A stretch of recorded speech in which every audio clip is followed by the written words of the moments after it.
байцгаана уу номын ертөнц клубын гишүүн Халиун байна. Өнөөдөр бид амьтдын тухай 50 номоос Ж Дашдангийн Хар шувууны цагаан түүх гэх номыг ярихад бэлэн болоод байна. Өнөөдөр бидэндээ хамт Булган аймгийн сурагч Маралтай хамт ярилцгаар ирсэн байна. Бидэнд өөрийгөө танилцуулаач Марлаа. За сайн байцгаана уу, намайг Марал гэдэг. Би Булган аймгийн Булган сумын ерөнхий боловсролын 1-р сургуулийн 10-ын ангийн сурагч. За уралдаанд оролцоод 1-р байранд орсон гэсэн. Тэгээд уралдаанд орсон сэтгэгдэл тэр үеийн туршлагаасаа бидэнд яриач. Уралдаанд орохдоо ер нь бол их зардал гарахгүй байхыг хичээсэн. Тэгээд аль болох гард орох материалаараа тэгээд байгаль дээлтэй бүтээл хийхийг ирмэлцсэн. Аль болох нөгөө нэг ангиараа нөгөө оролцож байгаа гэсэн үднээсээ бүгдээрээ нийлж агаад нөгөө бүтээлээ хийсэн учраас маш их бас нэг том дурсамж бол үлдсэн. За тэгвэл яагаад ангиараа энэ номыг ингэж сонгон унших болсон бэ? Ямар шалтгаантай байсан бэ? Энэ номыг бас авч уншсан бас нэг том шалтгаан байгаа. Энэ нь болохоор нөгөө бид бүхэн бас аймагт амьдардаг болохоор за номын хүртээмж маш бага байсан. Тэгээд цөөхөн номноос шилж бас нэг номыг авч уншсан. Тэгээд ер нь нөгөө нэг Эрдэнтээс очиж авъя гэсэн бодол байсан ч гэсэн юм байхад ер нь яг юу яах вэ гэж бодоод тэр үднээс бас бид бүхэн байгаа номороо уншсан. Тэгээ дээрэс нь бас нэр нь бас их таалагдсан. Сонирхолтой санагдсан гэх юм. Тийм шүү те.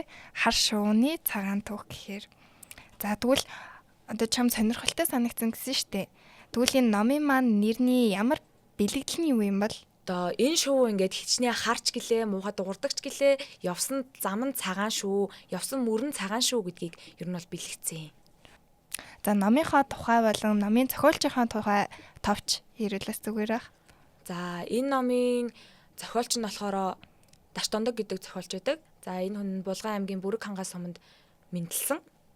Номын тухай ярих юм бол 2013 онд Өвөр Монголд Монгол бичгээр анх хэвлэгдэжсэн ном байгаа.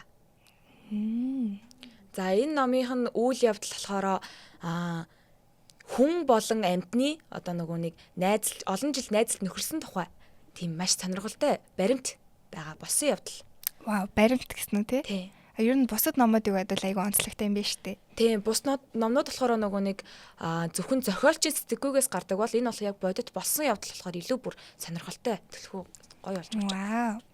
За тэгвэл хар шувууны амьдрал маань хэрхэн эхэлдэг вэ? Энэ нь номын үйл явдал ямар нөлөө үзүүлдэг вэ? Зээрийг барих чагаа даруулаад тэгээд хөлөө гимтээснээр эхэлдэг. За тэгээд тэр говьд байсан эмэгтэй өрөвдөөд тэгээд шувууг анх эдгээснээр эхэлдэг. Тэгээд эдгэж явах явцад нь бас нэг шувуу байсан. Тэр нь болохоор одоо тэр шувууных нь хань л гэж үзсэн юм байлээ.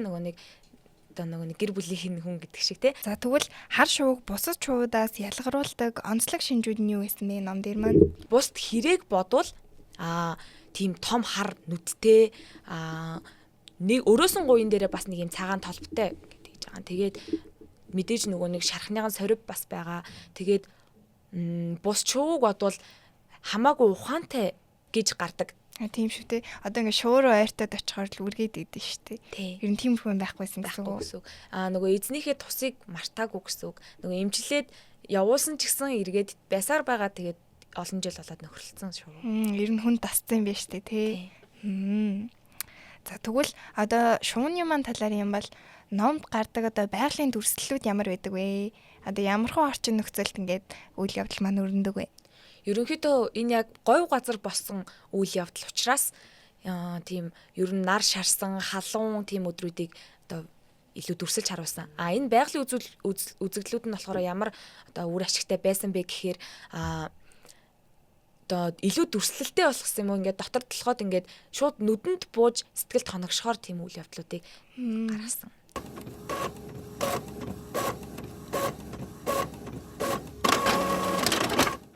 Уншиж байгаа хавцад хамгийн хүчтэй сэтгэл төрүүлж дараа нь ой тоонд нь үлдсэн зүйл нь юу байсан юм бол?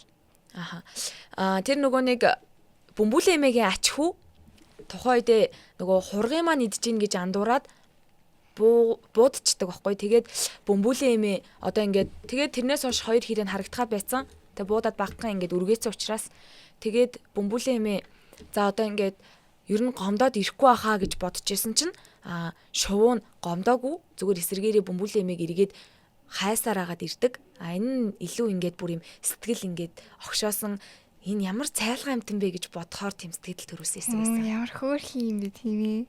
Одоо байгаль хамгаалал амьтдын эрхийг ингээд зохиолын үйл явдлаар дамжуулан хэрхэн хүндсэн гэж бодож байна. Тэр шувуу нөгөө нэг гэл цал зүйлд угаасаа дуртай шувуу хэрэг.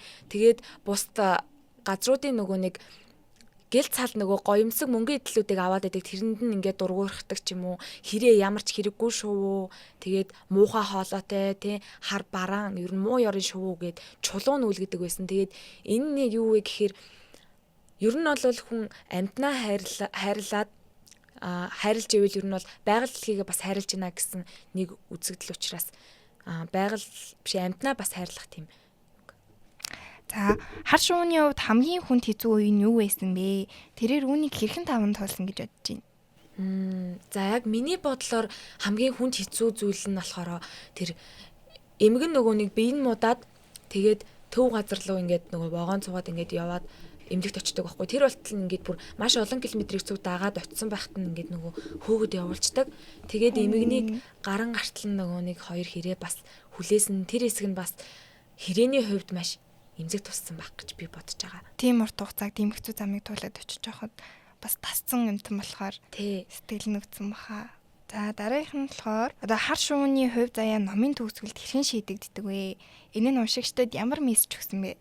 Одоо чиний хувьд бас ямар нэгэн зүйл бодогдсон баха.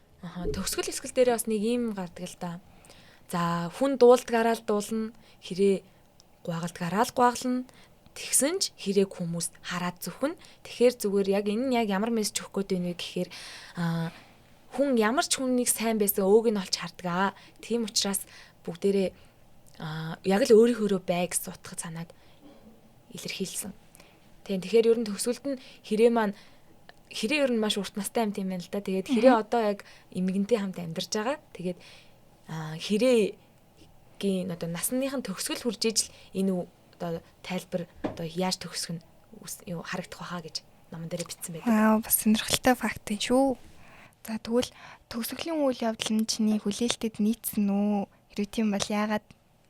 Мэдээж нийцсэн. Яагаад гэхээр анх энэ номын гарчгийг уншихтаа ингээд бус амьтдуудын бол угаасаа окей гэд ингээд ойлгоцсон байсан тий. За банхар банхар яах вэ?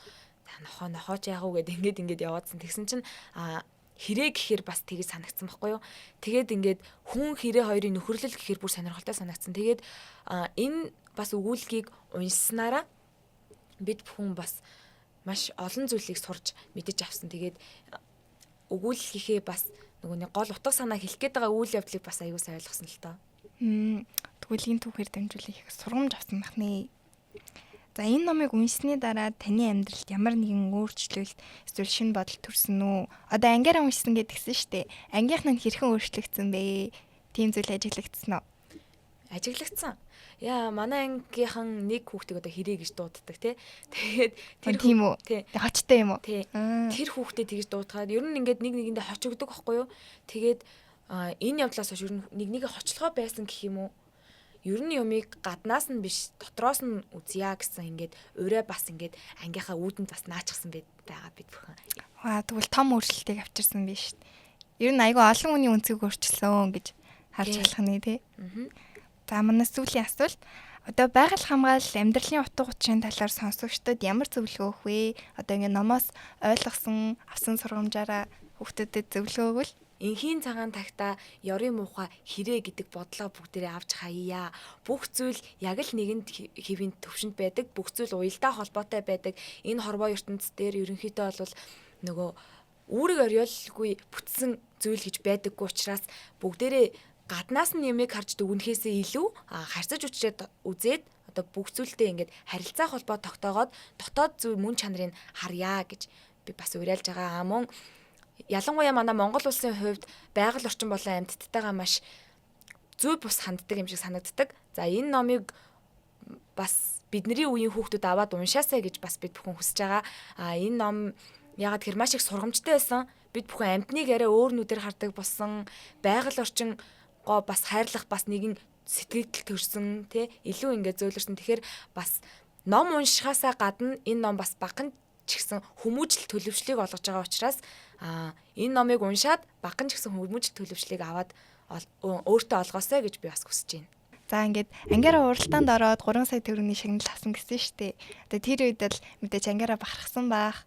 Гоё дурсамжтай. Тийм тэр нөгөө пэйж дээр нь нөгөө нэг ингээд шагналын нөгөө биш ялагчийн тодруулах хүртэл ингээд өдөр болгон нөгөө танай пэйж рүү ингээд групп руу орж харж байсан. Тэгээд нөгөө хамгийн ихэнд би өөрөө мэдсэн болохоор ангийнхаа групп дээр скриншот тэгээд тавьсан чинь манай ангийнхан бүр ингээд бүүнээр амар баярлсан. Тэгээд танай бас дараагийн арга хэмжээнд бас шантрахгүй орно гэж бодож байгаа.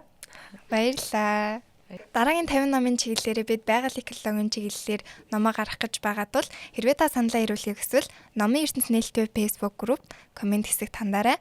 Номынхоо нэр болон зургийг үлдээгээрэй. Мөн манай марлаад ч гэсэн санал байгаа болов уу гэж бас бодож байна. Байгаль экологийн чиглэлээр ихээр одоо бид нэр байгальтай хэрхэн зөв харьцах талаар ч юм уу байгаль дээр байдаг зүйлс биднэрт ингээ мэдээлэл өгөхөөр тийм ном зөвлөгөөд одоо уншаарай гэсэн тийм ном байгаа юу?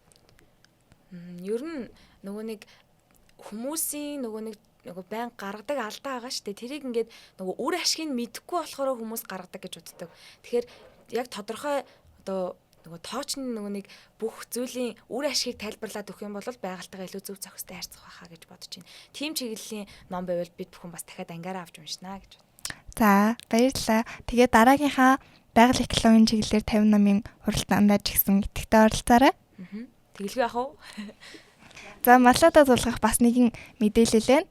Одоо манай клубын зүгээс орон даяар ерөнхий боловсролын бүх сургуулийг номын клубтэй болгох мөн цаашлаад номын ертөнцийн одоо клубтэй шинээр гишүүн хэлцүүлэх тийм хөтөлбөр өрнүүлж байгаа. Тэгээд танаа анги хамт олон болон танай сургуулийг бас урьж байна. Тэгээд бидэнтэй холбоотой байгаарай. Мэдээж баярлалаа.